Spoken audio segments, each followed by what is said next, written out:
Alô, torcedor colorado. Cara, espero que você hoje esteja com a camisa do seu time, esteja desfilando feliz da vida com a camisa colorada.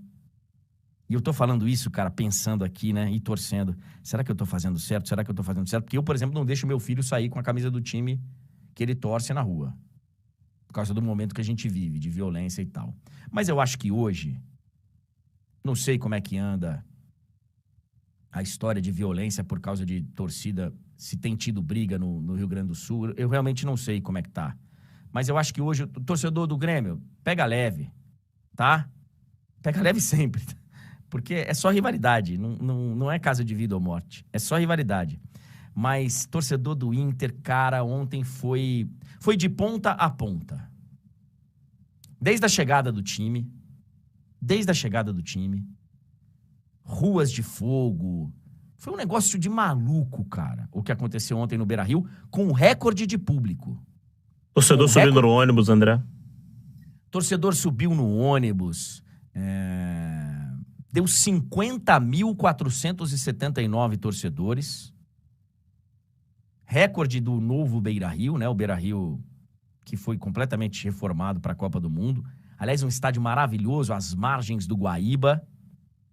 E é preciso falar. Eu tô vendo aqui muita gente comemorando na roxinha, comemorando na vermelhinha.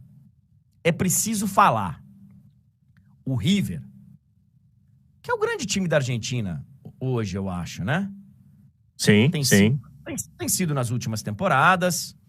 Tem um estádio que é hoje o principal estádio, eu acho que da América do Sul. Só vai perder em tradição, em história pro Maracanã, porque aí vai mesmo.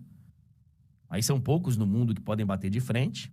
O Monumental de Núñez não acho que seja um deles, mas é um estádio reformado e tal, que virou um alçapão. Eu tô louco pra conhecer. Você teve lá no novo Monumental de Núñez, ô Túlio? Então, André, só do lado de fora. Eu acabei não conseguindo ir a nenhum jogo e eu não sou muito fã desses tours, né? Então, assim, vi só do lado de fora. Eu fui a Bombonera e ao Diego Armando Maradona, casa do Argentino Júnior. Tá. Eu já fui algumas vezes no antigo Monumental de Núñez. Eles acabaram com a pista de atletismo, né? Sim. Aí dá aquela aproximada do torcedor com o campo de jogo. Eu já fiz lá Brasil e Argentina de eliminatórias de Copa do Mundo. Já fiz uma final de Mercosul, que hoje seria a Sul-Americana, entre River e São Paulo. Já fiz jogos enormes lá, maravilhosos. River e Palmeiras. Já fui em várias grandes partidas no Monumental. Mas o novo Monumental é fantástico, né? É fantástico. O Roger Ochoa tá falando aqui, bom dia, André, can tranquilo e sair com camisa de time, desde que não vá ao estádio do rival em dia de jogo. Ah, não, mas aí não dá pra ir no estádio do rival num dia de jogo. Obrigado, Roger. Tá falando aí da rivalidade lá no Sul. Obrigado, Roger, mandando mensagem aqui. E aos poucos eu vou interagindo com a galera. Mas o que acontece é o seguinte, ontem foi uma excelente notícia pro futebol brasileiro, entre outras coisas, porque, evidentemente, um brasileiro se classificou e nós tiramos um dos principais concorrentes. O River seria um dos principais concorrentes, era um dos favoritos aí para conquistar. André, eu diria que entre os não brasileiros, né, você tinha River e Independente Del Valle, assim, como as principais forças hoje, as principais ameaças aos times brasileiros. Caiu um. Eu acho que a gente vai ter que ficar de olho no Atlético Nacional, a gente vai ter que ficar de olho no Bolívar, talvez. No Bolívar. No Boca se passar. O Boca se passar, que hoje joga contra o Nacional, agora é o Boca com Cavani e tal.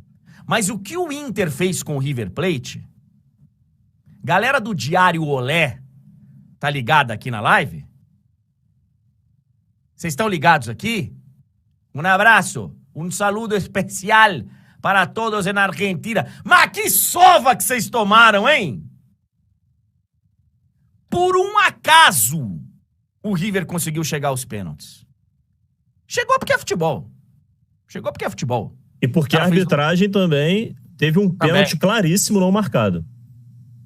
Que faz parte do futebol, exatamente. Sim. Né? Futebol é assim, aí tem um erro de arbitragem, tem um Teve um pênalti no primeiro tempo pro Inter não marcado. Mas no confronto inteiro, cara. Primeiro tempo lá no Monumental, o Inter dominou. Aí deu um mole no segundo e aí é difícil. Aí você toma o gol de empate lá, aquele negócio vem abaixo. Uma vez eu tava lá fazendo um jogo de eliminatórias pra Copa de 2002. Eu sou velho. Eu era repórter. Acho que tava 1-0 pro Brasil. Tava 1-0 pro Brasil. Faltando 10 minutos pra acabar o jogo, nós, repórteres, a gente tinha que descer da nossa posição pra ir pra área de entrevista, de zona mista e tal. Você tinha que sair 10 minutos antes pra poder chegar lá na hora que o jogo estivesse acabando pra você entrevistar os jogadores. Quando a gente sai da nossa posição, todos os jornalistas brasileiros desciam juntos, pelos bastidores lá do Monumental, a gente sente o estádio tremer. Puta, empataram. Quanto tempo falta? Ah, faltam 7, faltam 8. Já era, velho. E eles viraram o jogo. É duro. Quando você toma o gol de empate lá, aquele negócio treme e aí o Inter tomou a virada.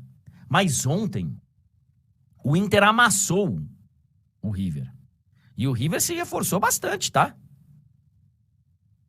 Pra essa Libertadores. Toma um gol no finalzinho, vai pros pênaltis e aí que drama, cara. Que drama foi os pênaltis. Que drama foi a disputa de pênaltis. Há muito tempo que eu não vejo uma disputa de pênaltis tão emocionante. Foram 10 cobranças, né? 9-8 nos pênaltis. Tivemos 2 pênaltis desperdiçados de um lado, um pênalti desperdiçado do outro. E interessante, eu vi até o Zupac falando isso ontem. Somando as disputas de pênaltis do Monumental e da Liga Arena, acho que foram 30 pênaltis cobrados. Nenhum o goleiro defendeu. Quem desperdiçou chutou na trave ou fora. Acontece um lance que é raríssimo, já vi acontecer, mas é raríssimo no futebol, que o cara dá 2 toques, ele escorrega na hora de bater o pênalti, dá 2 toques, foi o Solari, já na cobrança alternada, e aí o Inter tem a chance de se classificar. O Depena vai e bate na trave. E eu já tinha até anotado, Túlio, para não esquecer de falar hoje, já tinha até anotado no meu celular, tava vendo o jogo, tava vendo numa TV o jogo do Corinthians, na outra TV o jogo do Inter. E eu tava ali, tava vendo o jogo com meu filho, e falei pra ele, cara, por que que o juiz não inverte o lado das cobranças? Tava muito claro que não tinha condição de bater pênaltis daquele lado. Inclusive, André, na transmissão, antes de ir pra morte súbita ali, né, o faz ou racha, o Praz já tinha alertado ali, quando tava na terceira, quarta, não lembro exatamente, o Praz que tava comentando o jogo, ele fala, olha, já pode ser que alguém, não quero zicar ninguém, mas pode ser que já alguém escorregue. E aí, não deu outro. Eu não tava ouvindo, porque era a minha segunda tela, eu tava vendo o Cássio salvar o Corinthians da outra, o Fábio Santos salvar o Corinthians, daqui a pouco a gente vai falar, e eu acabei não ouvindo o Praz, mas que bom que ele falou. Porque pra mim tava tão óbvio, cara, que não podia bater o pênalti daquele lado. Aí, finalmente, o árbitro vai, inverte o lado da cobrança. E não entendi por que os jogadores do River foram reclamar. Não entendi.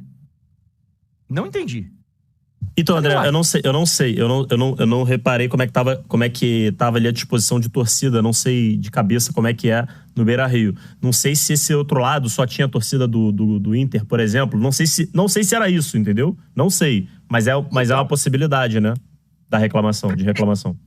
Perfeito, é o lado da geral, não é? Do Inter. Perfeito. Só que o River não percebeu que ele foi prejudicado.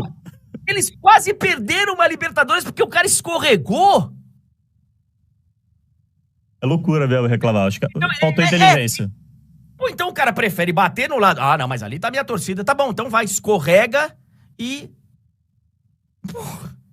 Sabe? Enfim, acho que é muito mais para reclamar do que, né? Vamos reclamar para reclamar. E aí, na primeira cobrança, o cara que empatou o jogo, no tempo, que empatou não, que forçou a prorrogação, a disputa de pênaltis no tempo normal, o Rojas, acaba perdendo. Popular, né? Popular do Inter, geral é do Grêmio. Perfeito.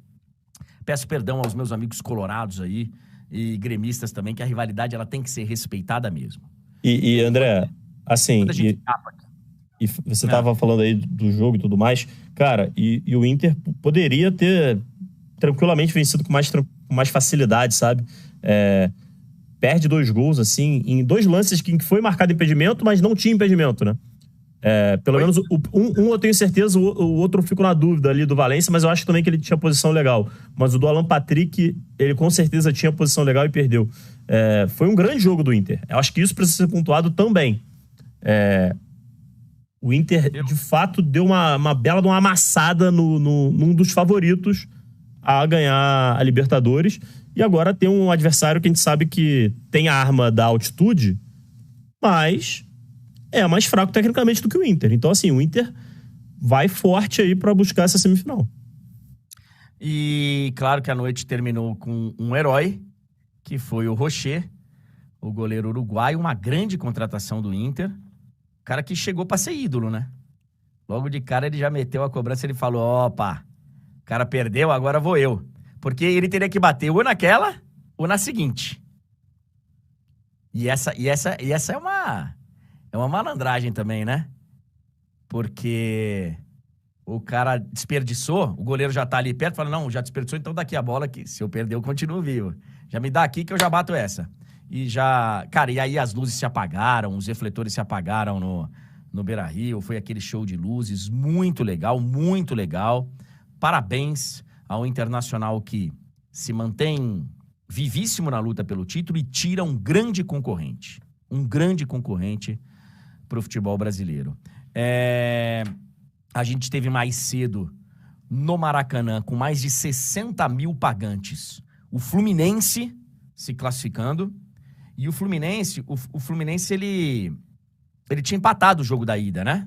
Isso, naquele jogo que teve a expulsão do Marcelo, Isso. com a lamentável lesão do jogador do Argentino Júnior, que teve também a expulsão do goleiro do Argentino Júnior, né? Isso, também entra um jogador, né, da linha no gol. E o Fluminense empatou lá. E o jogo tava perigoso, cara. Muito perigoso, André. Né? O André não jogou bem. O Fluminense não jogou bem. O Fluminense não jogou bem. O jogo tava perigoso, o jogo tava delicado. E aí, aos 40 do segundo tempo... O herói, né? O alívio. E o Fluminense fez o primeiro, fez o segundo, ainda deu tempo de fazer o segundo. E eu peguei na coluna do PVC, que é um louco, um maluco. O PVC é um cara completamente diferente. Pra falar um termo leve, é meu amigo, eu adoro ele. Ele tem uns parafusos, eu não sei se ele tem a mais, a menos, se eles estão muito frouxos, muito apertados. Ele busca informações e números e ele é completamente maluco. Enquanto eu tô narrando os jogos, às vezes, da Champions, ele fica me mandando mensagem. Essa é a terceira vez que brasileiros jogando na lateral direita, em jogos de terça-feira de Champions... sabe aquelas estatísticas malucas? Ele tem. Ele é realmente um cara diferente. E aí, ô Túlio, ele escreveu hoje, na coluna dele no UOL, ou ontem, logo depois do jogo, enfim, que tem alguns negócios bem interessantes do Fluminense. Não só ele não perde como mandante no Maracanã desde janeiro, como mandante, tá? Como mandante. Não perde desde janeiro, são 21 jogos, sendo 16 vitórias. O Fluminense não perde no Maracanã para times de fora do Rio, para forasteiros, com mais de 60 mil torcedores, desde 1991. Então vamos lá. É uma estatística daquelas que você vê de vez em quando em transmissão de NBA, de esportes americanos. Com mais de 60 mil torcedores no Maracanã, o Fluminense não perde para quem é de fora do Rio de Janeiro, desde 1991. Então, torcedor do Fluminense, o recado tá dado.